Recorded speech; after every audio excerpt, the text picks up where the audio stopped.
Hi guys, James at Rampant Lion Reviews again for you today with another beer review. For this one, we are going to stick to Japan and we're going to return to a brewery that's featured on the channel a number of times before. I've had some really nice beers from these guys over the last couple of years. They are still a relatively new addition to the Japanese beer scene, but they have built a very strong reputation for themselves.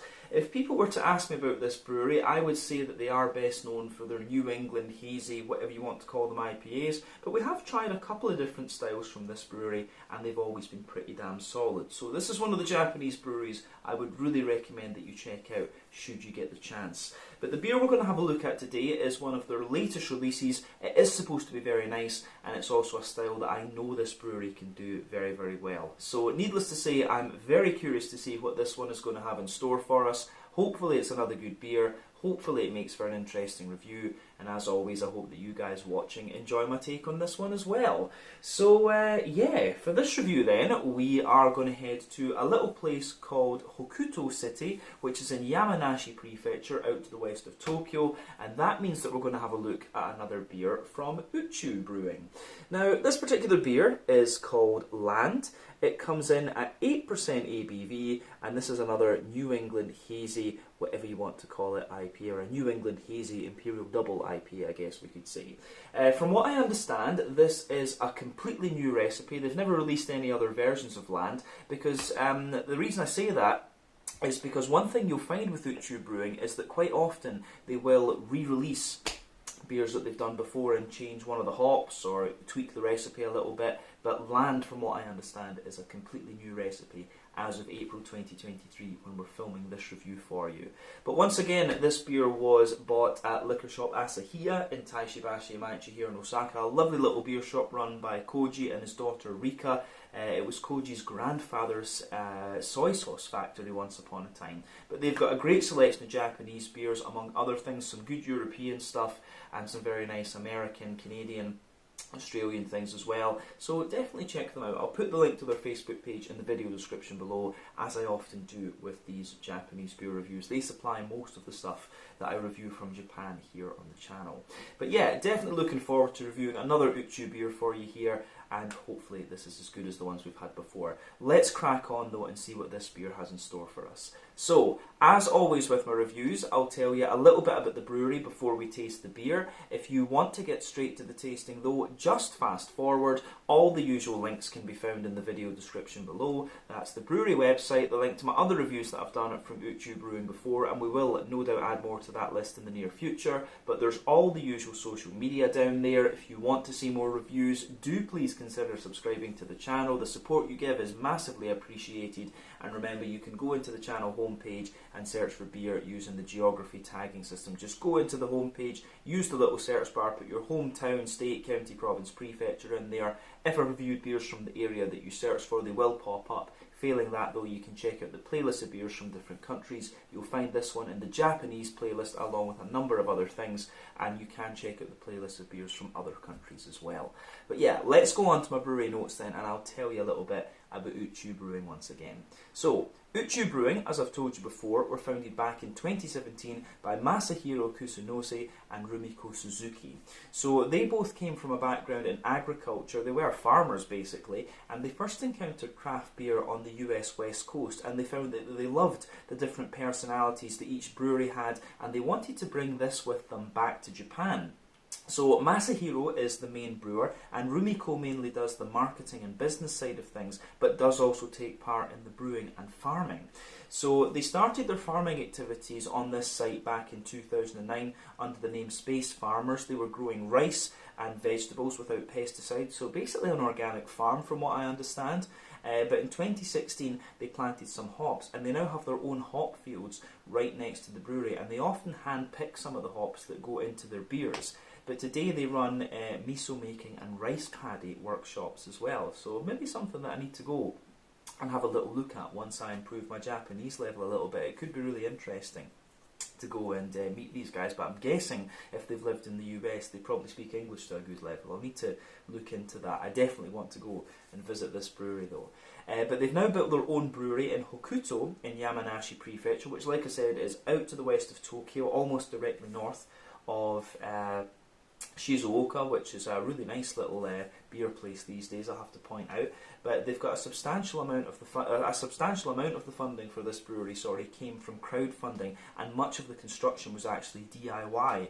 But these days they've got an on-site tap room as well, and they're working to distribute their beers further afield. I'm not sure if they've actually started exporting things outside of Japan thus far, but their beers are getting nationwide distribution now, from what I understand. And that was always one of the challenges that faced Japanese craft brewers, because there's a great pride in having local produce here in Japan. So when it comes to craft beer, you want it to spread a little bit. You do want your beers to go to different countries and go across the country, if you like. But the name Uchu Brewing, the last thing we need to say is that Uchu translates into English as space, so it is literally space brewing, as in space up there. So a lot of their beers are named after different space themes and things like that, as you will have seen from the previous reviews we've done from this brewery.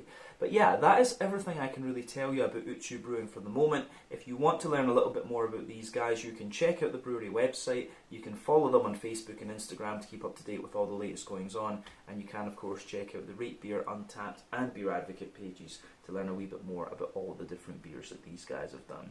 So let's go on and have a wee look at the beer itself. So like I mentioned to you at the start of the video, this one is an 8% New England Hazy Imperial Double, whatever you want to call it, IPA. And there you can see the artwork on this one is a wee bit plainer than what we've seen from Uchu Brewing in the past. Now this can is 350 millilitres. I believe this cost me like 950 Japanese yen. The Japanese yen is a little bit weaker just now, because this would normally be like $9.50 American, but it's probably more in the region of $8.50.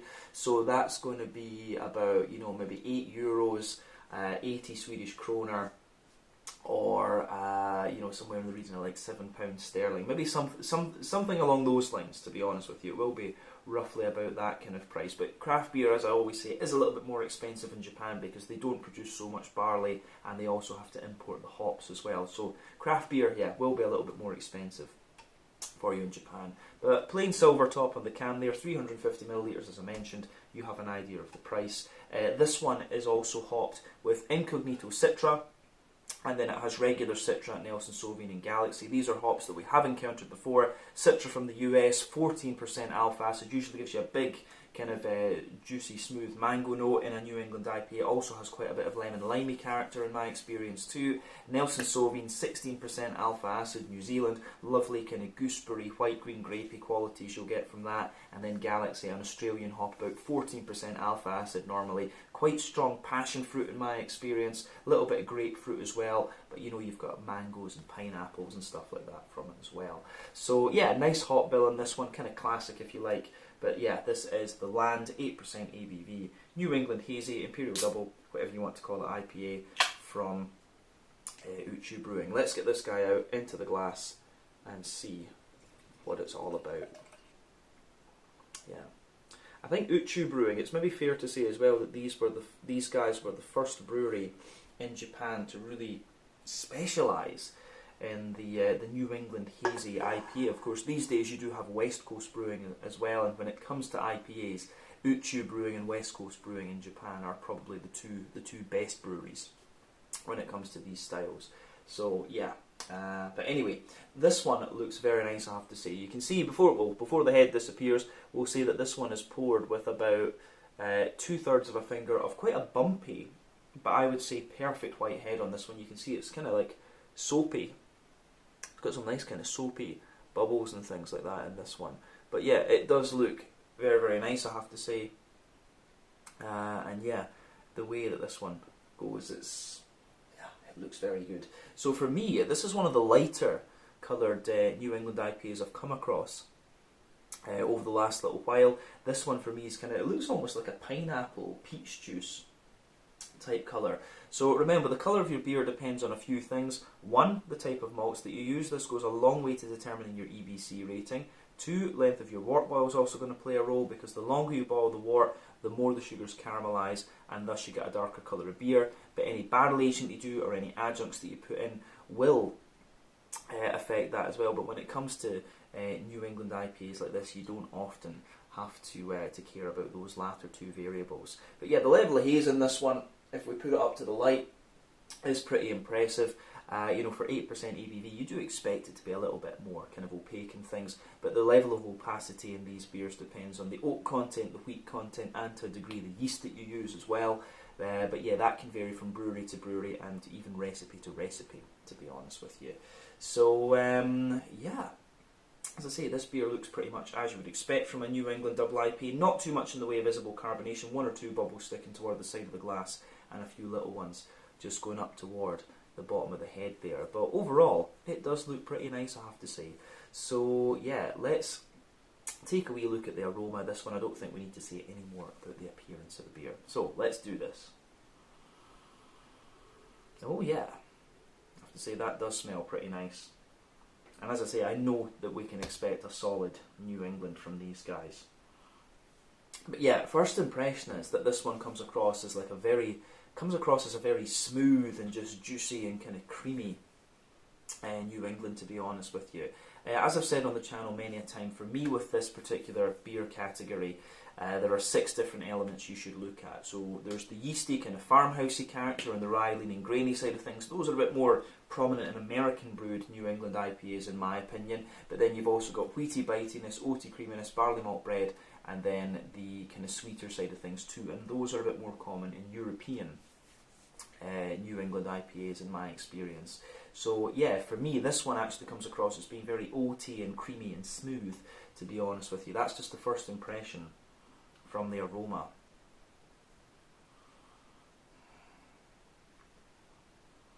But yeah, this does go together very well. So the first impression of this one is it's quite grassy in its green component, very smooth and oaty, and you've also got lovely kind of smooth tropical fruity characters coming out of the beer as well. So yeah, I do like how this one pieces together, to be honest with you. But let's try and break that aroma down a little bit and describe it more in depth for you. So the backbone of this beer, it's got a little bit of a kind of fresh white bready bread crust. So yeah, lovely fresh kind of white bready bread crust in there. But above that, there's a little teeny bit of like crackery character to this one, like a little touch of Jacob's cream cracker, but then lots of fluffy white bread. For me, yeah, fresh white bread, a little bit of cracker, a little touch of woodiness, but then yeah, lots of fluffy white bread and a big, big oaty creaminess coming out of this one. So as I've said in many reviews before, when it comes to New England IPAs, when you look at the oatiness, this very often gives you an idea of how fresh your New England IPA is. The creamier the oat smell, the creamier the oats smell, the fresher your beer usually is, and in the taste you'll find that they taste a little bit creamier. If they're a little bit drier, that's when the beer tends to be a little bit older. So always keep an eye on that with New England IPAs. That's a tip that I would give you. But for me, this beer, you can smell a little bit of the wheat in this one, kind of densifying it out. But I think this is really a kind of very creamy. It has a very creamy, oaty type vibe to it, this beer. If you told me this one had a little bit of lactose in it, then I would certainly believe you on that. But yeah, it wouldn't surprise me if this beer did have a little bit of that lactosey character to it. On top of that, there's a little bit of sweetness to this one, maybe a very slight biscuity character, a very slight Werther's Original note, but I would say that really this is more of, in terms of its aroma, it really is more of a kind of, it really has more of a just oaty, creamy sort of vibe to it, this beer, rather than anything else. So yeah, keep that in mind. Definitely keep that in mind with this one. I think that's everything we really need to say about the malt base in this one. There's not too much in the way of yeasty character in the nose, in my opinion. Maybe a little bit of a lightly farmhousey bread, a little bit of a crackery note, as we've said. But yeah, overall, I think this beer goes together really, really nicely on that side of things. Yeah, in terms of the hoppy side of things, this beer for me, in terms of the The green component, like I said earlier, this one really leans toward the grassy end of the spectrum for me. And as I've said with New England and any kind of IPA before, you have 3 different kinds of hopping. Assuming you have a 90-minute wort boil, you have early addition hopping that takes place within the first hour of the wort boil. That gives you mainly bitterness. Late addition hopping within the last half hour of the wort boil. That gives you a little bit of bitterness, but mainly dryness. And then you've got dry hopping in there as well, which gives you, that comes after the wort boil is complete, and that gives you pretty much all flavour and aroma. What that translates to in the aroma is the early addition hopping kind of dominates, and it gives you the deeper, danker notes. Late addition and dry hopping tend to give you brighter notes and more kind of fruity sort of things. So yeah, this beer I think is late addition and dry hopping, pretty certain of that. So yeah, let's have a wee look at the hoppy side of things. I mean, for me, like I said, there's a wee touch of earthiness in there. Not too much though. There's a little bit of herbal character, but for me, there's a wee bit of floral note, but mainly this is quite a wet and sort of grassy smelling New England IPA from the green component. Absolutely.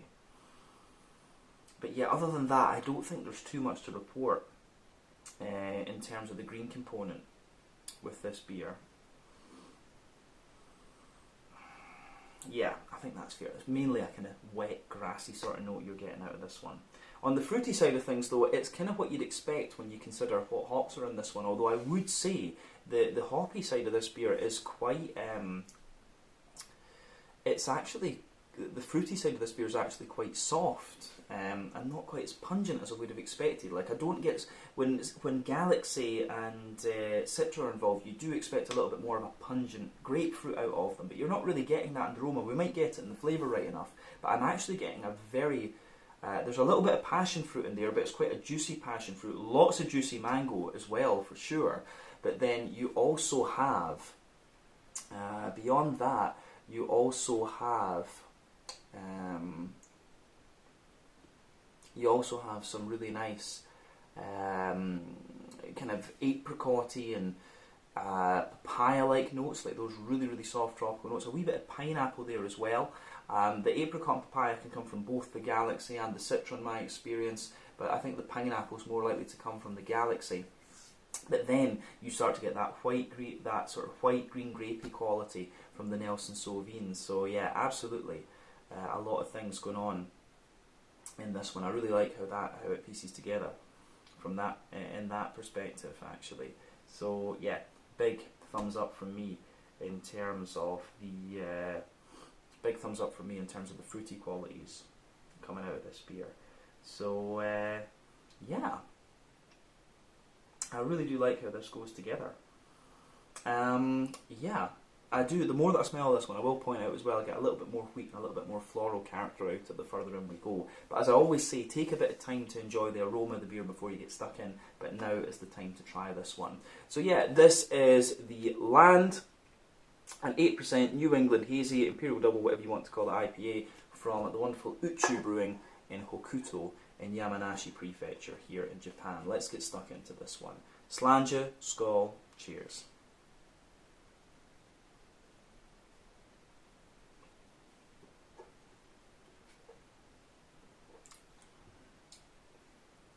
Yeah. Once again, Uchu Brewing have done something very, very nice, so big, big thumbs up to them. Yeah, first impression of this one. This beer kind of in the aroma, it comes across as very soft and very creamy, and it shows you that in the aftertaste.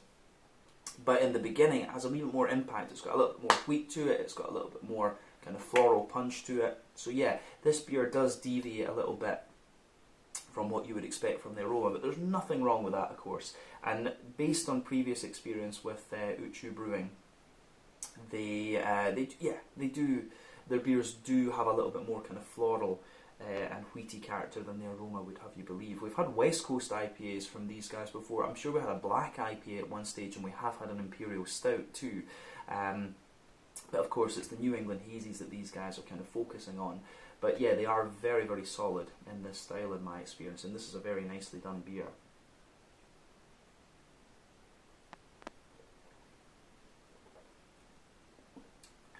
But yeah, very, again, it shows you that typical Japanese thing where it's a little bit wet and gives you a lot of juiciness, and it's just really nice and quite easy to drink, to be honest with you. But at the same time, it does give you that little bit of punch and let you know, yes, this is a double IPA. And for me, that's what I want. If you're going to have a double IPA, you want to know it's a double IPA. But again, very, very solid beer from Uchu Brewing, and I wouldn't expect anything less based on my previous experiences. But yeah, quite a floral, creamy oaty, and nice juicy fruity New England IPA, this one. Let's break it down and just describe it for you a wee bit more in depth. So, middle third of your palate with this beer then.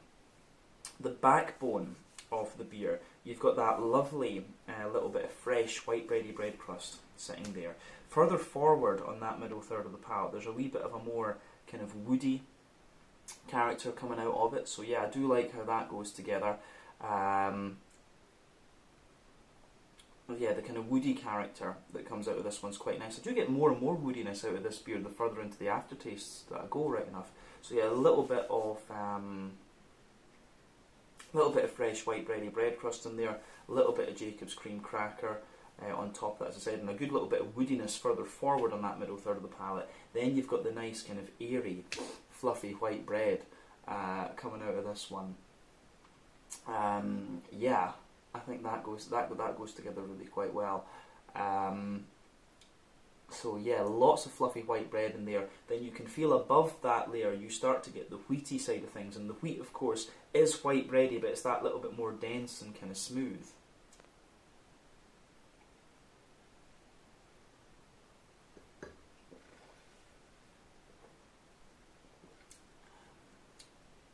So yeah, a little bit of a more kind of dense and smooth character to this one.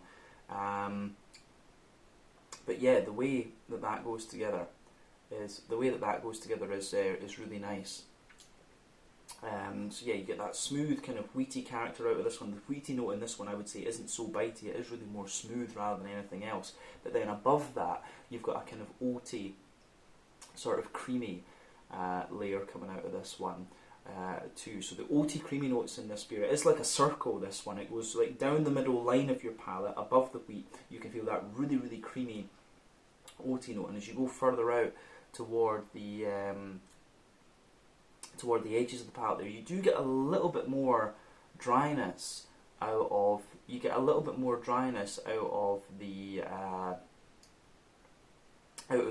oats. But yeah, mainly this beer is very, very fresh, so really the oaty side of things is very, very creamy. In the dead centre of your palate, you can feel there's a little circle there where you've got the kind of Werther's original butter candy, butterscotchy type flavours, and yeah, there's a wee bit of that there. And at 8% ABV, you do expect just a little bit of that. There's maybe a wee tiny touch of biscuity quality to this beer as well.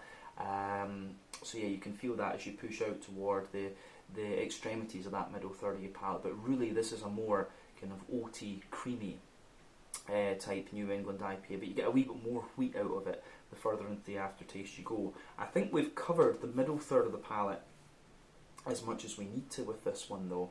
But like I say, very oaty, creamy, leaning New England IPA.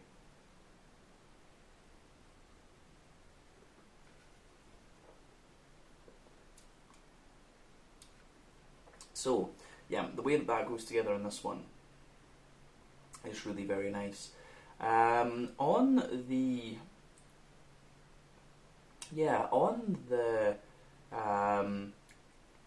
back third of the palate, then the border region between middle and back third of your palate, incidentally, you've got a little bit of a kind of soft white bready build up in there.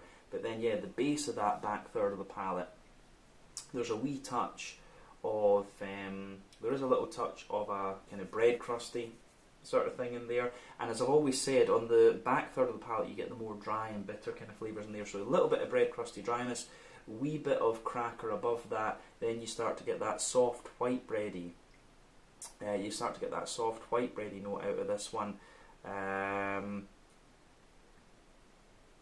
And that layer, that soft kind of white, there's maybe actually above the kind of bread crust and the cracker, there's potentially like a little layer of like a kind of wholemeal brown bready character, and there's just a slightly sweeter bread, quite light and airy. Then above that, you've got the fluffy barley malt white bready layer in there, and that feels a lot more tall and a lot more airy on the back third of the palate compared to the middle third of the tongue. But then, yeah, above that, a little bit of a wheaty, yeah, definitely a little bit of a wheaty, bitey sort of thing.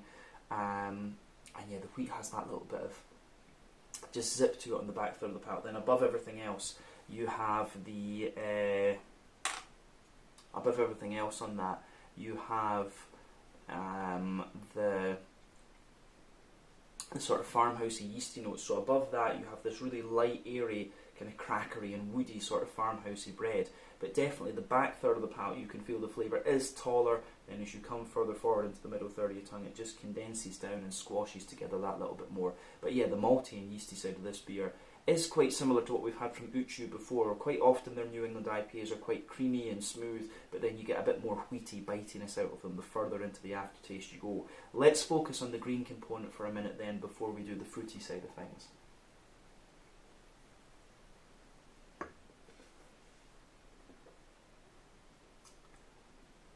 Yeah, for me, back corners of the palate, there is a little touch of earthiness there, but as you move further forward, you get more and more floral, aromatic character out of this beer. And like I say, it's quite bright, it's not really deep and dank, to be honest with you. So yeah, you've got that nice kind of bright floral aromatic character out of it, round the front curve of the tongue.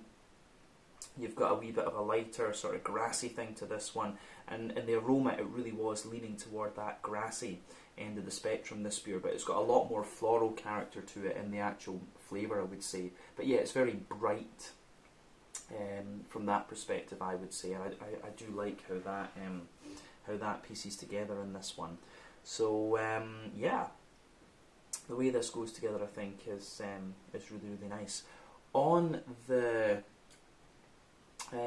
on the fruity side of things then, the front third of your palate, the border region between front third and middle third of your palate, you get a little bit of bready build up in there, which again is quite nice. So definitely some of that going on. But then the base of that front third of your palate, there's a little bit of the bread crust, smooth white bread, and then you get that nice oily bubble where the juicy fruity esters just roll their way out of the beer.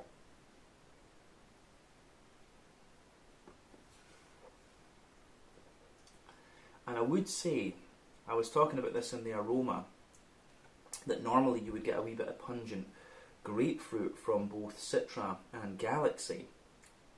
But I'm actually getting more, of a, there's a wee bit of pungent passion fruit, but really it's quite juicy and passion fruity and quite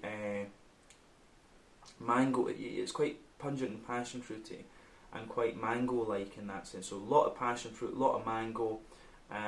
Good little bit of, good little bit of kind of apricot-y papaya notes right in the middle of that front third of your palate. A bit of oily pineapple above that. Then the front half of the front third of your palate is more about the Nelson Sauvignon. So you have the,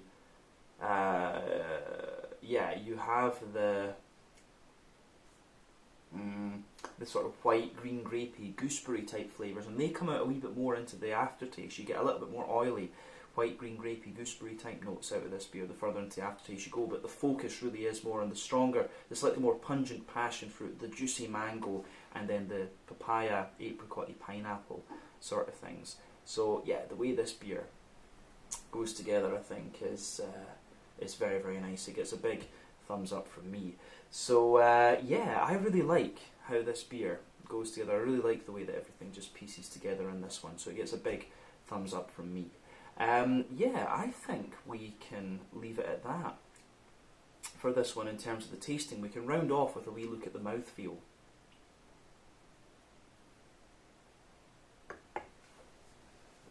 So yeah, for me, this beer, right in the middle of the spectrum, mid-bodied. Carbonation's very smooth in this one. This beer, as I say, quite often with Japanese beers, and quite a lot of them are brewed in the countryside, so you get the nice quality water. And Yamanashi Prefecture, it's right on the edge of Mount Fuji, so you've got this lovely clean mountain water over there. But yeah, or I should say up there. But yeah, this beer it does feel really light and clean, like a lot of Japanese beers do. They like drinkability in their beer here, absolutely, so you can feel that. But at the same time, I feel that this beer has a little bit of oiliness to it. You can just feel that the more that you drink of it. In terms of the IBUs, This one, it's at least 30 IBUs, it could be 40.